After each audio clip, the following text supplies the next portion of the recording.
What on earth are you saying? You, housekeeper, my mother-in-law shouted angrily. I froze, stunned by her words. What? A housekeeper? Are you serious? I asked, my voice shaking with disbelief. Yes, that's exactly what you are in this house, she continued coldly. You don't earn much money, so the least you can do is take care of the household chores like a proper housekeeper.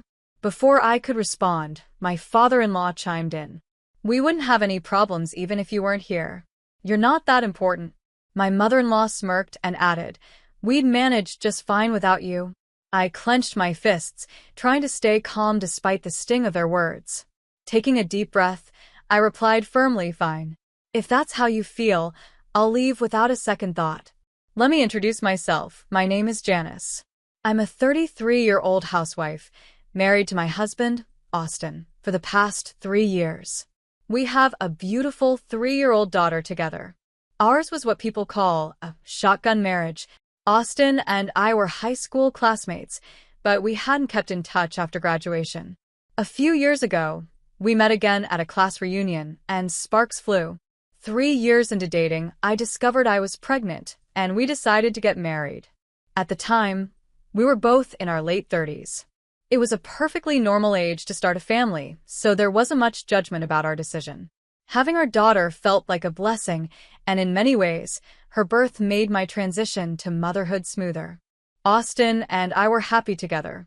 I took a full maternity leave so I could focus entirely on raising her and being present for all her milestones. Austin was equally doting. Every evening after work, he would come home excited to spend time with her. Our home was filled with love and warmth. But this peaceful life didn't last long. Things began to change when Austin brought up the idea of moving in with his parents.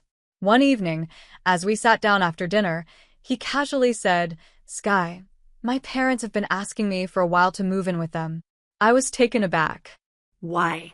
They're not that old. They seem perfectly capable of living on their own, I replied. It's not about their age, Austin explained. I'm the eldest son, and traditionally, I'm supposed to live with them and take care of them. When we got married, I said no because I wanted to live with just you and our daughter, but now it feels like the right time. I felt uneasy, but he continued. Our daughter is 3 years old now. I think it's okay for us to move in. Plus, my mom can help you with the housework and childcare. Doesn't that sound like a good idea? I wasn't sure how to respond. The idea of moving in with his parents unsettled me, but I could tell Austin was serious. Little did I know this decision would turn my life upside down. I replied, I'm working part-time right now, but it's not easy to raise a child, work, and do all the housework at the same time. I didn't see my in-laws very often before we moved in together, but when I did, I noticed how much they cared for my daughter. I didn't have any negative feelings toward them at the time. In fact, I thought we might be able to make it work if we all lived together. I had always heard that living with in-laws could be challenging, but after giving it some thought, I convinced myself it wouldn't be too bad. So, I agreed to move in with them. But looking back now, I realize it was a big mistake. For the first month or two after we moved in, things were fine. My in-laws were polite, or at least it seemed that way. I tried to do my best to contribute to the household while balancing work, house chores, and taking care of my daughter. However, as time went on, their attitude toward me began to change. One evening, my mother-in-law said, Janice, can we have dinner a little earlier? This timing isn't working for me. I explained, I usually pick up my daughter after work, and by the time we get home and I cook, it's around this time. I can try, but it's not easy. If you're only working part-time, you should come home earlier and make dinner on time, she replied bluntly. Well, it's my job, so I can't just leave whenever I want. I started to explain, but she interrupted me. It's so half-hearted. Honestly, it's annoying, she said with a tone of irritation. I couldn't believe how much they were starting to criticize me. My job finishes around 3 p.m., and after that, I pick up my daughter from daycare, stop by the supermarket to buy groceries, and come home to cook dinner. Dinner is usually ready by 5 p.m., which doesn't seem late to me. Besides, my daughter isn't even home until then. My mother-in-law, who doesn't do any housework herself and spends most of her day lounging around, was suddenly complaining about dinner timing. It felt unfair and unnecessary. It didn't stop there. My father-in-law also started criticizing me more and more. "You haven't cleaned the bathroom yet," he said sharply one evening. "I'm sorry, I was going to finish preparing dinner first," I replied, trying to stay calm. "You're so slow. Can't you do your chores faster?" he snapped. Frustrated, I couldn't help but respond, "Why are you being so harsh?" "Because you're useless," he shouted angrily. Day by day, their words grew colder and their tone harsher. My in-laws, who once seemed kind and supportive, now treated me like I wasn't part of the family at all. It was as if nothing I did was good enough for them. Slowly, the weight of their constant criticism began to wear me down. I couldn't hide how confused I was. My in-laws' behavior had become colder and harsher, and I didn't understand why. I knew I couldn't ignore the problem, so I decided to talk to my husband about it. "Why are parents being so cold to me lately?" asked Austin one evening, hoping for some support. "What? That's just your imagination," he replied casually, brushing off my concerns. "It's not my imagination," I insisted. "They get angry at me over the smallest things. It's like I can't do anything right in their eyes." Austin sighed and said, "Maybe they just want you to be a better wife. There's nothing wrong with that, right?" He even gave me a little smile as if this was no big deal. I stared at him, shocked. I couldn't believe how dismissive he was. At that moment, I realized I'd been wrong to ask him for help, and worse, I started to feel like I'd made a mistake marrying him. Slowly, my feelings for Austin began to fade. Things only got worse after that. My in-laws became even more demanding with each passing day. One evening, as I was washing dishes, my mother-in-law called out to me, "Janice, come over here and give me a massage." "I haven't finished the dishes yet," I explained politely, thinking she'd understand. "Don't talk back to me." "Come here right now," she snapped. Reluctantly, I went to give her the massage, knowing she wouldn't let it go. But as soon as I finished and went back to the kitchen, my father-in-law started yelling. "Hey, "My favorite cup isn't clean yet." why are you so slow?" he barked. I clenched my fists in frustration. Can't he wash his own cup? I thought. It felt so unfair. Why were they treating me like this? Feeling overwhelmed, I decided to ask Austin to talk to his parents. Maybe if he explained things, they'd ease up a little. But when I brought it up, Austin frowned and said, "It's too much trouble to deal with them." "Please, Austin," I begged. "I really need you to talk to them. I can't keep doing this." Finally, after a lot of pleading, he agreed. 10 days later, I asked him how the conversation went. "So, what did they say? Did they explain why they're acting like this?" I asked, feeling a glimmer of hope. Austin shrugged and said, "They just said part-time workers don't deserve human rights." "What?" I gasped. "How can they even say that? That's ridiculous." "Well," Austin continued nonchalantly, "they don't like that you work part-time instead of full-time. But you're the one who asked me to work part-time." I snapped. "You told me to so I could handle raising our child and doing housework. Didn't you tell your parents that?" Austin looked away and said, "I didn't think that's why they were upset." I couldn't believe it. How could he be so careless and unconcerned about the way his parents were treating me? My heart sank, and I felt more alone than ever. I was shocked and didn't know what to say. My husband just looked away and muttered, "I didn't have time to tell them that." I stared at him in disbelief. How could he say that? I started questioning everything. Why I married him, why I stayed with him, and whether he even cared about me anymore. It felt like he had already abandoned me emotionally. For a brief moment, I even thought about divorce. But then I looked at my daughter. She deserved a family, and I wanted her to have a father in her life. So, for her sake, I decided to keep going no matter how hard things got. Then one day, something happened that changed everything. It was a weekend and I had gone grocery shopping. When I came back home, I found my mother-in-law sitting in the living room with my daughter. I was putting the bags away in the kitchen when I overheard her say something that made my blood run cold. "Oh, if only you were a boy. I would have been so much happier," she said to my daughter. "Why did it have to be a girl? What a shame." I froze, unable to believe what I was hearing. She was saying this to my 4-year-old child. I walked into the living room, trying to stay calm, and said firmly, "Mother, please don't talk to my daughter like that."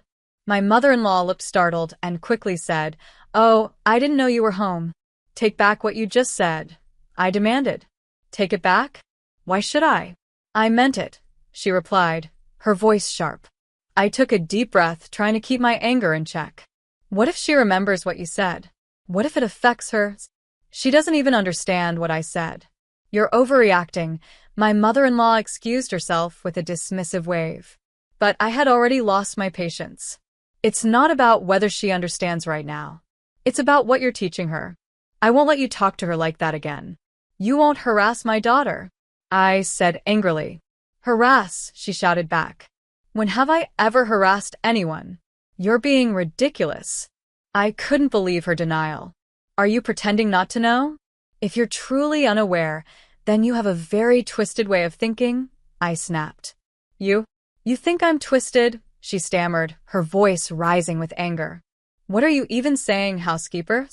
"Housekeeper," I repeated, completely confused. "That's right. You're just a housekeeper in this house," she spat. As we argued, my father-in-law walked into the room, holding his newspaper. "What's all this noise? I can't even read in peace," he grumbled. "She's trying to start a fight with me," my mother-in-law said, pointing at me. He glanced at me briefly and muttered, "She's got a lot of nerve for a housekeeper," before walking off, clearly uninterested. I stood there, stunned. I couldn't believe this was my life. I couldn't believe what I was hearing. "So, you've been calling me a housekeeper behind my back? You really think so little of me, don't you?" I said, my voice shaking with anger. "Screw you," my father-in-law snapped. "You don't deserve any respect. You barely work part-time and don't bring in much money.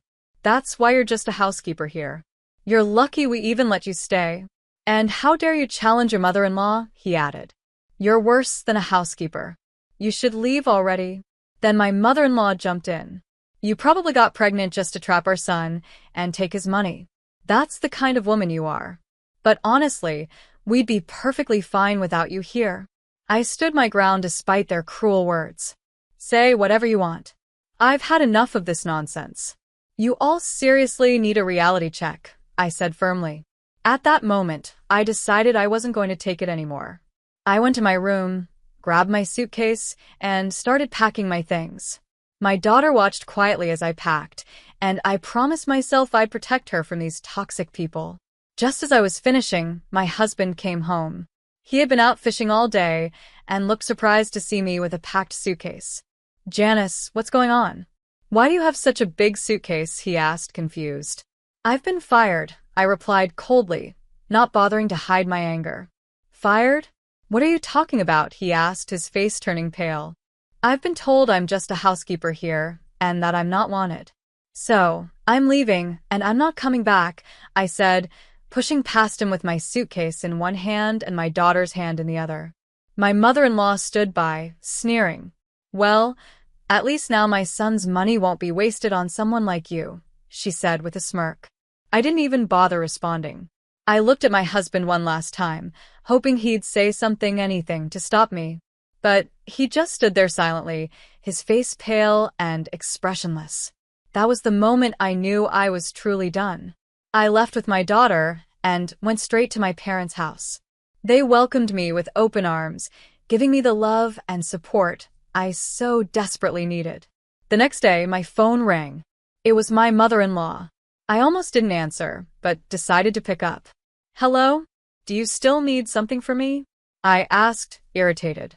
"Oh, Janice, I'm so sorry for the terrible things I said yesterday," she said, her voice soft and apologetic. I was taken aback. Her sudden change in attitude made me suspicious. "What's with the change of heart? Did my husband tell you to call me?" I asked. "I really apologize. Please come back," she pleaded. I laughed bitterly. "You don't need me, remember? I'm not coming back. Goodbye," I said, ending the call. And just like that, I closed the door on that chapter of my life. "I didn't know you were even bringing money into this house," my mother-in-law said, her voice trembling. I sighed, feeling exhausted but determined to set the record straight. Yes, I was, I replied. I've been giving you $3,000 a month out of my salary. Her eyes widened, but I continued before she could say anything. Even though I work part-time, I'm a nurse, so I earn a decent income. My husband, on the other hand, has a full-time job, but his pay is always quite low. Most of his salary goes toward living expenses. That's why I was giving you money from my income. On top of that, I've been saving for our daughter's future, her tuition fees and other expenses. I took a deep breath and added, my husband is a kind person, but he struggles with low self-esteem. Maybe because of that, he tries to appear more successful than he really is. When I left your house, he didn't have the courage to tell you that his income wasn't enough to support everything on his own. He also didn't tell you that I was helping him out financially. But when he failed to stand up for me and protect me from your harassment, I knew I couldn't stay with him anymore. My mother-in-law was silent for a moment, but I wasn't done. I won't come back, no matter what you say, I told her firmly. Then I hung up the phone. Right after that, I sent my husband a message.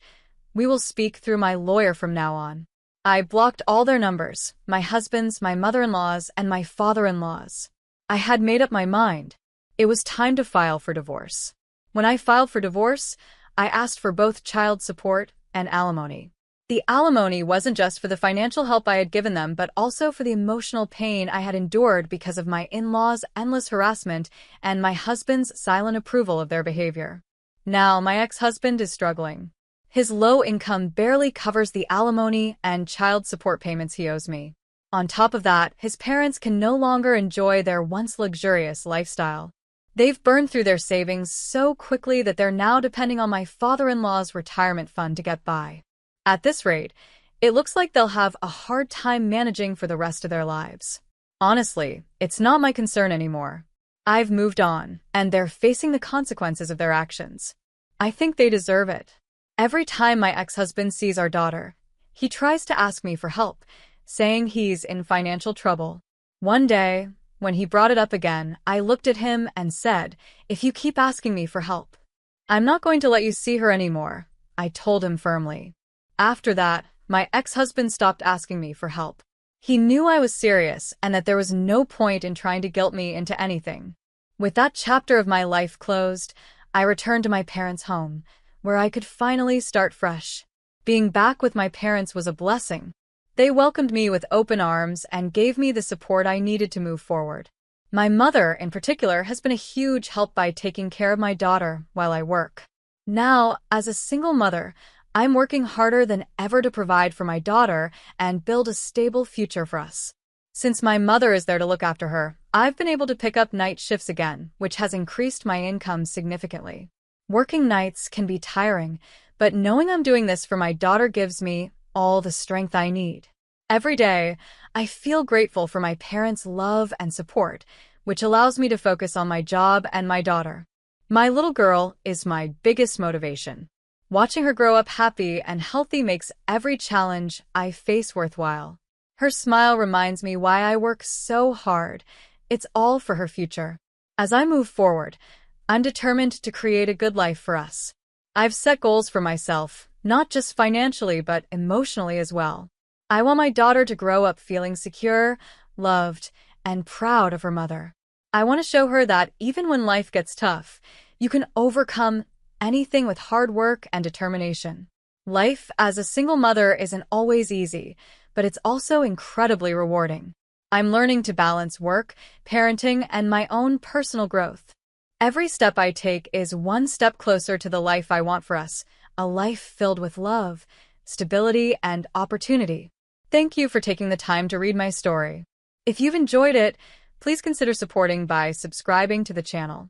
Your support means so much to me as I continue to share my journey. Take care, and I hope to see you in the next video.